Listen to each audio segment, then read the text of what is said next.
ఓం శ్రీ సాయిరామ్. సాయి గురుకులం కార్యక్రమానికి స్వాగతం. బాబా బోధనా పద్ధతి చాలా విలక్షణమైనటువంటిది. బాబా ఏది కూడా నేరుగా చెప్పేటువంటి వారు కాదు. అదేవిధంగా పెద్ద పెద్ద ప్రవచనాలు, జటిలమైనటువంటి పదాలతో వారి యొక్క ఉపన్యాసాలు ఉండేటువంటివి కాదు. చాలా అలితి పదాలతోటి. అందుకని ఈరోజు శ్రీ సాయి సచ్చరిత అలితి పదాలతోటి సాధారణమైనటువంటి జనం కూడా అర్థం చేసుకునేటువంటి రీతిలో ఉండడం ద్వారానే ఈరోజు శ్రీ సాయి సచ్చరిత ఇంతమంది భక్తులకు చేరువైంది.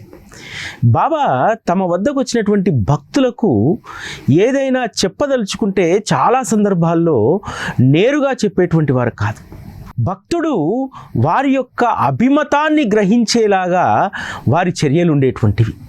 ఒకసారి కాకాసాహెబ్ దీక్షిత్ వాడాలో ఉండగా కొద్దిమంది ముంబై స్నేహితులు ఇతర మతధర్మం గురించి రకరకాలుగా మాట్లాడుతూ ఉంటారు.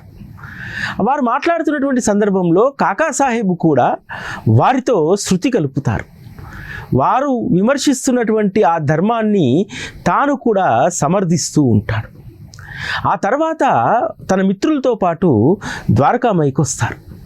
వచ్చినప్పుడు ప్రతిరోజు నిత్యం నియమంగా ఏమిటంటే ద్వారకామాయికి వెళ్ళగానే బాబా పాదాలను కాకాసాహెబ్ దీక్షిత్ ఒత్తేటువంటి వారు.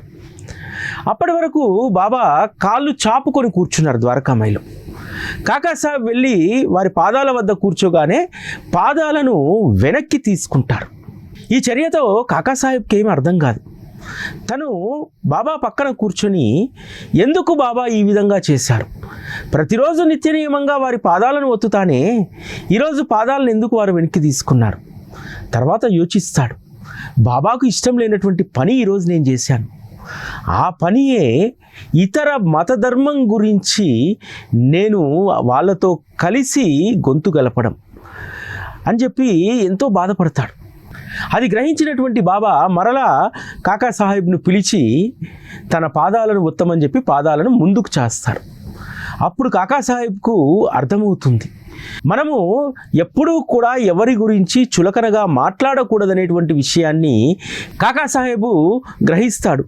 మనము ఎవరి గురించి కూడా ఎప్పుడూ చెడుగా మాట్లాడకూడదు, ఏ మత సాంప్రదాయానికి వ్యతిరేకంగా మనం వ్యాఖ్యానాలు చేయకూడదని చెప్పి బాబా కాకాసాహెబ్ను ఎంతో ప్రేమగా దగ్గరికి పిలిచి, కాకా ఇక్కడ రా అని చెప్పి, నీవు ఎవరినైనా దూషిస్తే నాకు బాధ కలుగుతుంది అని చెప్తారు. దాంతో కాకాసాహెబ్కు గొప్ప జ్ఞానోదయం కలుగుతుంది. తను అనవసరంగా ఎవరి గురించి కూడా ఎక్కడా తను చర్చించకూడదు, ఏ విషయం పట్ల కూడా తను వాద వివాదాలకు దిగకూడదు, ఎవరితోనైనా సరే సౌమ్యంగా ఉండాలి, అన్ని మతధర్మాల పట్ల సామరస్యాన్ని కలిగి ఉండాలి అనేటువంటి విషయాన్ని కాకాసాహెబ్ గమనిస్తాడు. ఎంత అద్భుతమైనటువంటి బోధన చూడండి. కాకాసాహెబ్ను బాబా నిందించలేదు, తిట్టలేదు, తప్పు పట్టలేదు. కేవలం ఒక చర్య ద్వారా ప్రతిరోజు ఎంతో ఆనందంగా తమ పాదాలను కాకాసాహెబ్కు అప్పచెప్పేటువంటి బాబా రాగానే కాళ్ళను ముడుచుకున్నాడు. దాంతోటే కాకాసాహెబ్లో ఆలోచన మొదలైంది కదా. కాబట్టి బాబా మార్గంలో ఉన్నటువంటి మనము కూడా బాబా యొక్క బోధను ప్రతిదాన్ని కూడా మనసుకు పట్టించుకోవాలి. శ్రీ సాయి సచ్చరితలో ఉన్నటువంటి పరనింద అనేటువంటిది బాబా భక్తుల హృదయాల్లో చాలా బలంగా ముద్రించబడి ఉంటుంది. ఆ సంఘటన మనం ఎవరినైనా ఏదైనా అనేటప్పుడు, ఎవరినైనా విమర్శించేటప్పుడు సచ్చరితలో చెప్పినట్టు మనం ఆ పందిలాగా అశుద్ధాన్ని ప్రీతిగా తింటున్నట్టు, ఇతరుల యొక్క కర్మలను మనం నాకుతున్నట్టు అనేటువంటి విషయాన్ని ఎప్పుడూ మన మనసు తెలియజేస్తుంది. అదేవిధంగా అనేక సందర్భాల్లో బాబా చేసినటువంటి బోధనలు ఆ రోజు భక్తుల హృదయాల్లో చాలా పదిలంగా వారు దాచుకున్నారు. అందుకనే వారి జీవితాలు తరించాయి. బాబా చెప్పినట్టు వాళ్ళు ఉండగలిగారు. కాకాసాహెబ్కు ఒకే ఒకసారి చెప్తారు, కాకా నువ్వు ఎవరినైనా దూషిస్తే, ఎవరినైనా నువ్వు నిందిస్తే నేను బాధపడతాను అనేటువంటి మాట కాకాసాహెబ్ జీవిత పర్యంతం గుర్తుపెట్టుకున్నారు. నేను ఎవరినైనా గట్టిగా అరిచినా, వారిని తిట్టినా, ఇతరులపైన విమర్శ చేసినా అది ఎదుటివారు బాధపడరు, వారికంటే ఎక్కువగా నా సద్గురువు బాధపడతారనేటువంటి విషయాన్ని కాకాసాహెబ్ జీవిత పర్యంతం గుర్తుంచుకున్నారు. కొన్ని సందర్భాల్లో బాబా చేసేటువంటి బోధ, ముఖ్యంగా కాకాసాహెబ్ దీక్షిత్కు ఆధ్యాత్మిక మార్గంలో ఉన్నటువంటి అనేక చిక్కుముళ్లను బాబా అత్యంత సులువుగా వాటిని విడదీశారు. ఎందుకంటే కాకాసాహెబ్కు ఒక ఉపాసన ఇచ్చారు. ఆ ఉపాసన ఏమిటంటే ఉదయం సాయంత్రం ఏకనాథ భాగవతము, భావార్థ రామాయణాన్ని వాడాలో వారు పారాయణ చేయాలి. పారాయణతో పాటు అందులో ఉన్నటువంటి భావార్థాన్ని అక్కడ ఉన్నటువంటి భక్తులకు వివరించాలి. ఈ సందర్భంలో కాకాసాహెబు ఏకనాథ భాగవతానికి సంబంధించినటువంటి ఏకాదశ స్కందం వివరిస్తూ ఉంటే అందులో రకరకాలైనటువంటి ఉపమానాలు ఉంటాయి. కొన్ని ఉపమానాలు వర్ణించడానికి, వివరించడానికి చాలా లౌకికంగా ఉన్నటువంటి విషయాలతో పోల్చడానికి అనువుగా ఉన్నాయి. ముఖ్యంగా రజుసర్పం, మృగజలం, మట్టికుండ, స్వర్ణాభరణాలు, ఈ ఉపమానాలను ఎక్కువగా ఏకనాథ భాగవతంలో వాడుతూ ఉంటారు. అనేక విషయాలు చెప్పేటప్పుడు ఇవి ఉపమానాలుగా వాడుతూ ఉంటారు. రజుసర్పం అనేటువంటిది దానికి సరైనటువంటి వివరణ ఉంది. రజుసర్పం అంటే తాడుని చూసి పాముగా భ్రమించడం. మృగజలం అంటే సూర్యకిరణాలు భూమిపైన పడితే ఆ కిరణాలు జలం వలె మెరుస్తూ ఉంటాయి, అక్కడ నీరు ఉందని చెప్పి భ్రమిస్తాం. ఈ రెండు బాగానే ఉన్నాయి. కానీ మట్టికుండ, స్వర్ణ ఆభరణాలు, వీటి ఉపమానాలను ఏ విధంగా చెప్పాలి? మట్టికుండగానే చెప్పవచ్చు, కానీ వీటిని ఏ విధంగా వివరించాలనేటువంటి విషయంలో కాకాసాహెబు ఒక సంశయానికి వస్తారు. దీంతో వెంటనే ఒక గృహస్థుడు బాబా దగ్గర నుంచి వస్తాడు. వచ్చి బాబా గారు మిమ్మల్ని 100 రూపాయలు దక్షిణ ఇవ్వమని అడుగుతున్నారు. అప్పుడు కాకాసాహెబ్ జేబులో బాబా గురు పౌర్ణమి రోజు వారి స్వహస్తాలతో ఇచ్చినటువంటి ₹1 తప్ప వారి వద్ద ధనం లేదు. ఆ విషయం బాబాకు కూడా తెలుసు. ఎందుకంటే ఎవరి దగ్గర ఎంత ధనం ఉన్నటువంటి విషయం ఆ మహారాజుకు తప్పకుండా తెలుస్తుంది. కాబట్టి బాబా నన్ను అడిగింది ధనం కానే కాదు అని చెప్పి వచ్చినటువంటి వ్యక్తికి చెప్తాడు. నా సాష్టాంగ నమస్కారాలు తెలియజేయండి, నా దగ్గర డబ్బు లేనటువంటి విషయం బాబాకు తెలుసు, 100 రూపాయలు ఇప్పుడు నేను ఇవ్వలేనటువంటి పరిస్థితుల్లో ఉన్నాను అని చెప్పి ఆ వ్యక్తిని పంపిస్తాను. పంపించిన తర్వాత కాకాసాహెబ్లో యోచన మొదలవుతుంది. ఎందుకు బాబా 100 అడిగారు? 100లో ఉన్నటువంటి అంతరార్థం ఏమిటి అని చెప్పి వెంటనే ఒక పేపర్ పైన 100 అని చెప్పి రాసుకుంటాడు. రాసుకున్నప్పుడు తను గ్రహించినటువంటి విషయం ఏమిటంటే 100లో 1 అనేటువంటి సంఖ్య లేకపోతే ఈ 2 సున్నాలకు విలువ లేదు. బాబా చెప్పినటువంటి ఈ బోధ ఎంత అద్భుతమైందో గ్రహించారు. 1 అనేటువంటిది జగత్తు, జగత్ అనేటువంటిది సత్యం, జగత్తే సత్యం. ఆ తర్వాత ఈ జగత్తులో నానా రూపాల్లో నానా నామాలతో వచ్చినటువంటి వస్తువులు, అదేవిధంగా మనుషులు, జీవులు, వీళ్ళందరికీ కూడా విలువ పెరగాలంటే జగత్తు ప్రధానమైనటువంటిది. జగత్తులో ఉన్నటువంటి సత్ అంటే బ్రహ్మ, ఆ బ్రహ్మస్వరూపం ఉంటేనే ఈ భూమిపైన ఉన్నటువంటి నామరూపాలకు విలువ ఉంటుంది అనేటువంటి విషయం కాకాసాహెబ్ గమనిస్తాడు. దానిని మట్టికుండకు, స్వర్ణ ఆభరణాలకు వారు సరైనటువంటి ఉపమానాన్ని కనుక్కుంటాడు. ఎందుకంటే మట్టికుండ చేస్తే ఒక రకమైనటువంటి ఆకారంలో ఒకసారి తయారవుతుంది, తర్వాత దాన్ని ఇంకొక రకమైనటువంటి ఆకారంలో తయారు చేయవచ్చు, దాన్ని మట్టి ప్రమిదగా కూడా తయారు చేయవచ్చు, అది దీపంగా తయారవుతుంది, రానా రూపాల్లో తయారవుతుంది. కాబట్టి దాంట్లో ఉన్నటువంటి అసలైనటువంటి వస్తువేది? మట్టి కుండ కొన్ని రోజుల తర్వాత పగిలిపోతే మళ్ళీ అది మట్టిగా మారుతుంది, అది మరొక రూపం తీసుకుంటుంది.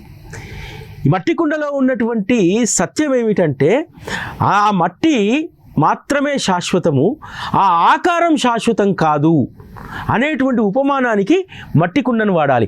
అదేవిధంగా స్వర్ణాభరణాలు, బంగారము రకరకాలైనటువంటి ఆభరణాల రూపంలోకి మారుతుంది, మళ్ళీ కరిగిస్తే అది బంగారంగానే ఉండిపోతుంది. కాబట్టి దాంట్లో ఉన్నటువంటి బంగారం అనేటువంటి ఆ ఖనిజమే శాశ్వతమైనటువంటిది. ఈ రూపాలన్నీ కూడా కరిగి మళ్ళీ బంగారు ముద్దగా మారాల్సినటువంటిదే అదేవిధంగా జీవుడు అనేక నామరూపాలతో వచ్చినప్పటికీ కూడా ఆత్మస్వరూపం ఒక్కటే అనేటువంటి దాన్ని ఉపమానంగా వాడుకోవాలి అని చెప్పి ఎంత అద్భుతమైనటువంటి విషయం చెప్పడానికి బాబా 100 రూపాయల దక్షిణ ఇవ్వమని చెప్పి పంపించారు. ఈరోజు జరుగుతున్నటువంటి పరిణామాల్లో బాబా వేషం గురించి, బాబా భాష గురించి, బాబా ఆహార్యం గురించి మాట్లాడుతుంటారు కదా. బాబా యొక్క వేషము, ఆహార్యము, భాష, వారు వాడినటువంటి పదాలు అవి ప్రధానమైనటువంటివి కాదు. వారిలో ఉన్నటువంటి పరమాత్మ తత్వమే మనం చూడాల్సినటువంటిది. ఎందుకంటే ఆ పరమాత్మ తత్వం అనేటువంటి అస్తిత్వమే ప్రధానమైనటువంటిది. వారు ఏ రూపంలో వచ్చారు, ఏ వస్త్రధారణలో ఉన్నారనేటువంటిది కాదు.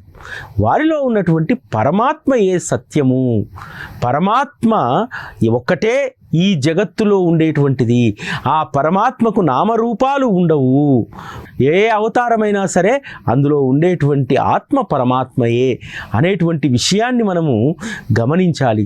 బాబా చేసినటువంటి బోధ ఒక కాకా సాహెబ్కు మాత్రమే కాదు. అరే నాయనా, ఈ కలియుగంలో నేను ఈ రూపంలో, ఈ ఆకారంలో వచ్చాను. మట్టి స్వర్ణం ఏ డిజైన్లోకి అది మారినా తన అస్తిత్వాన్ని కోల్పోదు కదా. మట్టి మట్టే, స్వర్ణం స్వర్ణమే, ఈ రెండూ కూడా తమ అస్తిత్వాన్ని కోల్పోవు. అదేవిధంగా పరమాత్మ కూడా ఏ రూపంలో ఉన్నా, ఏ వేషంలో ఉన్నా తన అస్తిత్వాన్ని కోల్పోరనేటువంటి సత్యాన్ని ఈ సంఘటన ద్వారా, ఈ బాబా బోధ ద్వారా మనం అర్థం చేసుకోవాలి.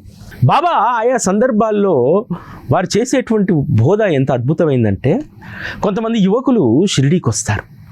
వచ్చినటువంటి ఆ యువకుల యొక్క కోరిక ఏమిటంటే, బాబా గారి యొక్క చిత్రపటాన్ని వారి కెమెరాలో బంధించాలి. దానికోసము రకరకాల ప్రయత్నాలు చేస్తారు. బాబా ఒప్పుకోరు. చివరకు మాధవరావు దేశపాండేని పట్టుకుంటారు. ద్వారకామాయిలో ఉంటే జనాలు అందరూ ఉన్నారుగా, ఆ సమయంలో బాబా ఒప్పుకోకపోవచ్చు. బాబా లెండికి వెళ్ళి వచ్చేటప్పుడు మేము బాబా యొక్క చిత్రపటాన్ని మేము తీసుకుంటాము అని చెప్పి అడుగుతారు. బాబా లెండికి వెళ్ళి వస్తున్నటువంటి ఒక రోజు మాధవరావు దేశపాండే అంటారు, బాబా మీరు ఒక్క నిమిషం అలా నిల్చుంటే మీ చిత్రపటాన్ని ఈ యువకులు తీసుకుంటారట. ఈ యువకులకు మీ పట్ల ఎంతో భక్తి శ్రద్ధ, కాబట్టి మీ రూపాన్ని వారి కెమెరాలో బంధించాలనుకుంటున్నారు అని అంటారు. బాబా అంటాడు, ఫోటో లేదు, గీటో లేదు, మధ్యలో ఉన్నటువంటి ఆ గోడను పగలగొట్టమని చెప్పంతే, అసలైనటువంటి ఫోటో వారికే లభిస్తుంది అని అంటారు. అక్కడ ఉన్నటువంటి వారికి ఎవరికీ అర్థం కాలేదు. గోడను పగలగొట్టడం ఏమిటి, అసలైనటువంటి ఫోటో లభించడం ఏమిటి అంటే, బాబా ఉద్దేశం ప్రకారం నీ మనస్సులో ఉన్నటువంటి దైత్వభావాన్ని తొలగించుకో. అంటే భగవంతుడు ఇదే రూపంలో ఉంటాడు, ఈ రూపం యొక్క చిత్రపటాన్ని తీసుకొని ఆ చిత్రపటాన్ని ఆరాధించాలి, భగవంతుడు ఇదే రూపంలో ఉంటాడు అనేటువంటి దైత్వభావాన్ని వదిలేయమని చెప్పి బాబా చెప్తారు. భగవంతుడికి రూపం ఉండదు.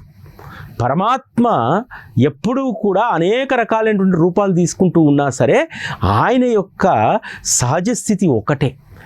ఆ సహజ స్థితిని ఎవరైతే మనస్సులో ముద్రించుకుంటారో, అన్ని రూపాల్లో కూడా ఉన్నటువంటిది ఒక్కరే, రూపం ప్రధానమైనటువంటిది కాదు, పరమాత్మయే సత్యము, అది మాత్రమే జీవుని తరింపజేస్తుంది.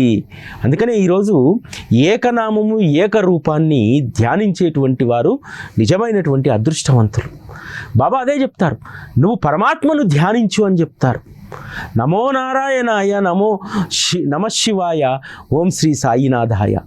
ఏదైనా సరే, ఏ నామమైనా సరే భగవంతుడి యొక్క రూపము ఎప్పుడూ కూడా నిరాకార రూపంలో నీ హృదయంలో సద్గుణాల ద్వారా ఆ రూపం నీ హృదయంలో కొలువవుతుంది. భగవంతుని యొక్క రూపం అంటే ఏమిటి? నీ హృదయంలో మంచి ఆలోచనలు ఉండడం, నీ హృదయం అన్నింటికీ సున్నితంగా స్పందించడం, నీ హృదయంలో ఎప్పుడూ కూడా భగవన్నామస్మరణ జరగడం, అదే అసలైనటువంటి భగవంతుడి యొక్క ఆత్మస్వరూపం నీ హృదయంలో ఉండాలి. అంటే భగవంతుని యొక్క ఆత్మస్వరూపం ఏంటంటే సుగుణాల గని. ఆ సుగుణాల గనిని నీ హృదయంలో నువ్వు ఏర్పరచుకోగలిగితే, వాటిని బలంగా నీ హృదయంలో నాటుకోగలిగితే పరమాత్మ చిత్రపటంతో సంబంధమే లేదు, రూపంతో సంబంధం లేదు, నామంతో సంబంధం లేదు. ఎవరికైతే సుగుణాలు ఉంటాయో, భగవంతుని పట్ల హృదయంలో ప్రేమ ఉంటుందో అదే అసలైనటువంటి భగవంతుని యొక్క రూపము. అందుకనే బాబా తన భక్తులకు అందరికీ కూడా ఇప్పటికి కూడా భక్తులకు ఉపదేశించేటువంటిది ఏమిటి? నా వారనేటువంటి వారు ఎప్పుడూ కూడా సేవా మార్గంలో ఉండాలి. సేవయే పరమార్థాన్ని ఇస్తుంది. ఇతరులను ప్రేమించడమే నువ్వు దైవాన్ని ఆరాధించినట్టు. ఇతరుల పట్ల ద్వేషం కలిగి ఉంటే నీ యొక్క ఆధ్యాత్మిక ఉన్నతి ఏమాత్రం కూడా అది ముందుకు సాగదు. సుగుణాల గనిని నీ హృదయంలో పదిలపరుచుకో. అదే నీకు పరమార్థాన్ని సంపాదించి పెడుతుందని చెప్పారు. ఆ రోజు బాబాను ఆశ్రయించినటువంటి భక్తులందరూ కూడా నిజంగా ధన్యులు. బాబా ఒక్కసారి చెప్తే వారు ఆ మాటను జీవిత పర్యంతము కూడా అమలుపరిచారు. కాకాసాహెబు ఎవరి పట్ల కూడా దురుసుగా వ్యవహరించేటువంటి వారు కాదు. వారు లాయర్ కదా, అనేక వాద ప్రతివాదనలు చేసేటువంటి వారు. కానీ బాబా చెప్పిన తర్వాత ఏ రోజు కూడా ఏ వ్యక్తితో కూడా వాద ప్రతివాదనలు చేయలేదు. చేతనైతే ఎవరైతే సహాయం కావాలని వచ్చారో వారికి సహాయం చేసేటువంటి వారు. ఆ తర్వాత నానాసాహెబ్ చందోర్కర్కు బాబా చెప్పినటువంటి మాట, నానా నీ ఇంట్లో నిండుగా ధాన్యపు గింజలు ఉన్నాయి కదా, నీ ఇంటి ముందుకు వచ్చినటువంటి ఆవిడకు మరొక సేరిస్తే ఏం పోయేది? నీ కుండలు ఏమన్నా నిండుకునేటువా? నానా నీకు పేదరికం గురించి తెలియదు. పేదరికం ఎలా ఉంటుందో ఒక్కసారి మహల్సా ఇంటికి వెళ్ళి చూడు అని చెప్పానంటారు. ఆ రోజు నుంచి నానాసాహెబు ఎవరు ఏ సహాయాన్ని కోరినా సరే వారికి ఆ సహాయాన్ని చేతనైనటువంటి దాన్ని చేసేటువంటి వారు. ఆ ప్రేరణతోటే కదా అసలు షిరిడీలో వచ్చినటువంటి వాళ్లకు భోజనం ఉచితంగా లభించకపోతే తను తన తమ్ముడి ద్వారా, పినతండ్రి కొడుకు ద్వారా ప్రత్యేకంగా అక్కడ అన్నదాన సత్రాన్ని, మొదటి అన్నప్రసాదాలయాన్ని ఏర్పాటు చేసినటువంటిది నానాసాహెబ్ చందోర్కర్ కదా. అనేక మంది వృద్ధులు వస్తున్నారు, ఆరోగ్యం బాగాలేనటువంటి వాళ్ళు వస్తున్నారు. ఏదైనా రాత్రిపూట తక్షణ సహాయం కావాల్సి వస్తే బాబా సాక్షాత్తు వైద్యనాథుడే కావచ్చు, వారు ధన్వంతరే కావచ్చు, కానీ అక్కడ ఏ అవసరం ఉంటుందో అని చెప్పి దాంతోపాటు షిరిడీలో ఉన్నటువంటి గ్రామ ప్రజలకు టీకాల కోసమని, దానికోసమని ఒక ప్రత్యేకంగా ప్రతి వారము కూడా కోపర్గావ్ నుంచి డాక్టర్ వచ్చి ఓ డిస్పెన్సరీని, మొదటి వైద్యశాలను ఏర్పాటు చేసింది కూడా నానాసాహెబ్ చందోర్కర్ కదా. ఈరోజు ప్రసాదాలయం అంత అద్భుతంగా నడుస్తుందంటే దానికి స్ఫూర్తి, ప్రేరణ నానాసాహెబ్కు బాబా ఇవ్వడం వల్లనే కదా అన్నప్రసాదాలయం ఆ రోజు అక్కడ ఏర్పడ్డది. ఆ రోజు కేవలం చిన్నగా ఏర్పడి ఉండవచ్చు, కానీ అదే ఈరోజు ఎంత విస్తృతమైనటువంటి అన్నప్రసాదాలయంగా, దేశానికి ఆదర్శంగా ఇప్పటికీ కూడా అనేక ఆలయాల్లో, ధర్మసత్రాల్లో వంట గ్యాసు కొరతతో అనేక ఇబ్బందులు పడుతున్నా షిరిడీ సంస్థానానికి సంబంధించినటువంటి అన్నప్రసాదాలయం ఈరోజు కూడా ఎలాంటి ఇబ్బంది లేకుండా నడవగలుగుతుందంటే అది బాబా యొక్క కృప. అదేవిధంగా ఒక ఇనిషియేషన్ తీసుకున్నారు. ఎవరు? నానాసాహెబ్ చందోర్కర్. వైద్యశాలను అక్కడ ఏర్పాటు చేయాలని చెప్పి ఈరోజు షిరిడీలో సాయినాథ్ ఆసుపత్రి, సాయినాథ్ సూపర్ స్పెషాలిటీ ఆసుపత్రి ఎంత అద్భుతమైనటువంటి సేవలను అందిస్తున్నాయి. ఒక భక్తుడు తీసుకున్నటువంటి ఒక స్ఫూర్తిని బాబా ఈరోజు సేవా మార్గంలో ఎంత విస్తృతపరిచారనడానికి ప్రసాదాలయము, వైద్యశాల ఒక నిదర్శనం కదా. బాబా ఏది కూడా నేరుగా చెప్పరు. నేరుగా చెప్పకుండా భక్తులకు ఒక గొప్ప ప్రేరణ కలిగిస్తారు. ప్రేరణ కలిగించి వారితోటి సత్సంకల్పాలను చేయిస్తారు. వాటిని తిరిగి సాయిబాబానే పూర్తి చేయిస్తారు. బాబా ఒకసారి ఒక మాట చెప్పాడంటే దానికి తిరిగి ఉండదు. ఒకసారి ఒక గృహస్థుడు వచ్చి ఒక 2 నెలల పాటు షిరిడీలో ఉంటాడు. ఉన్నటువంటి అతనికి ఆశ కలుగుతుంది, బాబా చరణాల్లో తను లీనం కావాలి, బాబా చరణాలు ఎప్పుడూ కూడా ధ్యానించాలి అని చెప్పి అతని మనసులో ఉంటుంది. అతను కూడా వచ్చేటప్పుడు ఒక కెమెరా తీసుకొని వస్తాడు. వచ్చి బాబాగారి యొక్క చిత్రపటం తీసుకోవాలని చెప్పి సేమ్ లెండికి వెళ్ళి వస్తుంటే గోడ దగ్గర ఆనుకొని ఉన్నప్పుడు బాబాగారి చిత్రపటం తీయాలని చెప్పి శ్యామాని అడుగుతారు. శ్యామ బాబాని అడిగినప్పుడు బాబా ఒక విషయం చెప్తారు. సరే, అతనికి పాదాలంటే మక్కువ కాబట్టి నా పాదాలను తీసుకోమని చెప్పు అని అంటారు. సరే అని చెప్పి మన అతి తెలివి అందరికీ ఉంటుంది కదా, ఆ రోజైనా ఈ రోజైనా భక్తులకు మనకు అతి తెలివి ఉంటుంది. అతి తెలివితోటి ఏం చేశాడంటే అతను బాబా పాదాలను తీస్తాడు, మళ్ళీ వెంటనే కెమెరా పైకని బాబా మొహంతో పాటు మొత్తం వారి యొక్క నిలువెత్తు రూపం వచ్చినప్పుడు ఇంకో క్లిక్ చేస్తాడు. విచిత్రం ఏంటంటే ముంబైకి వెళ్ళి ఆ ఫోటోను డెవలప్ చేయిస్తే 2 ఫోటోల్లో కూడా బాబా చరణాలే ఉన్నాయి, బాబా యొక్క రూపం లేదు, బాబా పూర్తి ఆకృతి ఆ చిత్రపటాల్లో లేవు. ఆశ్చర్యపోతాడు, నేనే కదా తీసింది, ఫోటోగ్రాఫర్ తీస్తే అంటే వాడు తప్పు తీయవచ్చు, నేనే కదా మొదట పాదాలు తీసి తర్వాత బాబా యొక్క పూర్తి చిత్రపటం తీశాను. అరే ఇదేంటి అంటే బాబా యొక్క వాక్కు అంత శక్తివంతమైంది. బాబా ఒకసారి ఒక మాట చెప్పారంటే ఆ దానికే కట్టుబడి ఉంటారు ఆయన. వేరే మన తెలివితేటలు ఏవి కూడా పనిచేయవు. చాలామంది గురుస్థాన్లో ప్రదక్షిణ చేసేటప్పుడు ఆ ప్రదక్షిణ కంటే కూడా దేనిపైన ఎక్కువ ఆలోచన ఏంటంటే ఆకు రాలుతుందేమో తిందాం, ఆకు నిజంగా చేదుగా ఉంటుందా తీయగా ఉంటుందా. నిజంగా సచ్చరిత్రలో చెప్పారు కదా, బాబా కూర్చున్నటువంటి చెట్టు అది చేదు వేప చెట్టు కాస్త మధురంగా మారిపోయిందని చెప్పి. ఇక్కడ మనం గమనించాల్సినటువంటి విషయం ఏమిటంటే బాబా కూర్చున్నటువంటి వారి తలపైన ఉన్నటువంటి ఆ కొమ్మలు మాత్రమే మధురంగా మారాయి, చెట్టు మొత్తం మధురంగా మారలేదు. మనోళ్ళు చాలా భ్రమల్లో మొత్తం చుట్టూ వెతుకుతూ ఉంటారు. చాలామందికి ఏంటంటే మనసులో బాబా కూర్చున్నారు కాబట్టి ఈ చెట్టు యొక్క వేపాకులు మధురంగా మారాయి అని అనుకుంటారు. మీరు ఎప్పుడైనా ఈ భావనను తీసేసి వెనక వైపు మండకి నుంచి ఏదన్నా రాలినప్పుడు ఆ వేపాకు తిని చూడండి, అందులో చిరు ఒగరు ఖచ్చితంగా ఉంటుంది. అంటే ఇవన్నీ కూడా మన అతి తెలివితేటల వల్ల చాలాసార్లు రకరకాలుగా మన ఇష్టం వచ్చినట్టు ప్రవర్తిస్తూ ఉంటాం. బాబా దగ్గర అది కుదరదు. చాలామంది క్యూ లైన్లో కూడా మనం చూస్తూ ఉంటాం. నామస్మరణ మధురంగా ఉండాలి. అసలు ఎందుకు నామస్మరణ గట్టిగా అరుస్తారో నాకు తెలియదు. సాయినాథ్ మహారాజుకు జై, సాయినాథ్ మహారాజుకు గట్టిగా అరుస్తూ ఉంటారు లైన్లలో.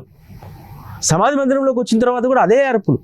నామస్మరణ ఎంత ప్రేమగా చేయాలి. గట్టిగా అరిస్తే భక్తి ఉన్నట్టు కాదు అది. నామస్మరణ మధురంగా ఉండాలి. లైన్లో కదులుతున్నప్పుడు ఓం సాయి, శ్రీ సాయి, జయ జయ సాయి అని, లేకపోతే ఓం సాయి నమో నమః, ఇటువంటి మధురమైనటువంటి నామస్మరణ చేయాలి. గట్టిగా అరిస్తే బాబా స్పందించాడు, మధురంగా ఆయన స్మరణ చేస్తేనే ఆయన స్పందిస్తాడు. ఇటువంటి కొన్ని విషయాలు మనం గుర్తుపెట్టుకోవాలి. ఆ ఫోటోగ్రాఫర్ లాగా మనం కూడా చాలా సందర్భాల్లో అతి తెలివి పనులు చేస్తూ ఉంటాం. బాబా దగ్గర అతి తెలివి పని పనికిరాదు. కాకాసాహెబ్ కూడా చూడండి, సద్గురు యొక్క సహచర్యంలో తన జీవితాన్ని తరింపజేసుకోవాలనుకున్నాడు. అటువంటి అప్పుడు సాధారణంగా మనలో ఉన్నటువంటి అనేక రకాలైనటువంటి చెడు సంస్కారాలను వదిలేయాలి కదా. పక్కన ఇద్దరు మాట్లాడుతూ ఉండగానే వారితో శృతి కలిపేశారు. అంటే మన యొక్క సహజమైనటువంటి స్థితి సద్గురువు వద్దకు వచ్చిన తర్వాత కూడా మారకపోతే మరి ఇంకెప్పుడు మారుతుంది?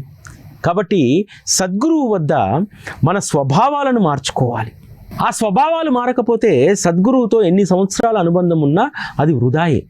ఆ రోజు భక్తులు విజ్ఞులు కాబట్టి బాబా చెప్పినటువంటి ప్రతి మాటను పరిశీలించేటువంటి వారు. మనలాంటి వారం అయితే ఏమనుకునేటువంటి వాళ్ళం, బాబా 100 రూపాయలు అడిగాడు, 100 రూపాయలు ఎక్కడి తెచ్చేయాలి, లేకపోతే వాయిదాల్లో ఇద్దాము అనుకునేవాళ్ళం. కానీ ఆ 100లో ఉన్నటువంటి పరమార్థం, ఆ సున్నాల పక్కన 1 లేకపోతే ఆ సున్నాలకు విలువ లేదు. ఈ జగత్తులో సత్ ఉంది, బ్రహ్మ ఉన్నాడు, ఆ బ్రహ్మ ఉంటేనే ఈ లోకానికి విలువ, ఆ బ్రహ్మ లేకుండా ఈ లోకంలో ఉన్నటువంటి నామరూపాలకు విలువ ఉండదు అనేటువంటి సత్యాన్ని ఎంత అద్భుతంగా గ్రహించారు. బాబా సచ్చరితలో కానీ బాబా యొక్క వాక్కుల్లో కానీ ఉన్నటువంటి పరమార్థాన్ని మనం ఎప్పుడూ కూడా పరిశోధిస్తూ ఉండాలి, ఆలోచిస్తూ ఉండాలి. అలా ఆలోచిస్తూ ఉన్నప్పుడు, యోచన చేస్తూ ఉన్నప్పుడు బాబా యొక్క మధుర ప్రేమ మనకు అర్థమవుతుంది. ఇది ఈరోజు సాయి గురుకులం. మళ్ళీ రేపటి కార్యక్రమంలో కలుసుకుందాం. అప్పటి వరకు సెలవు. నమస్కారం.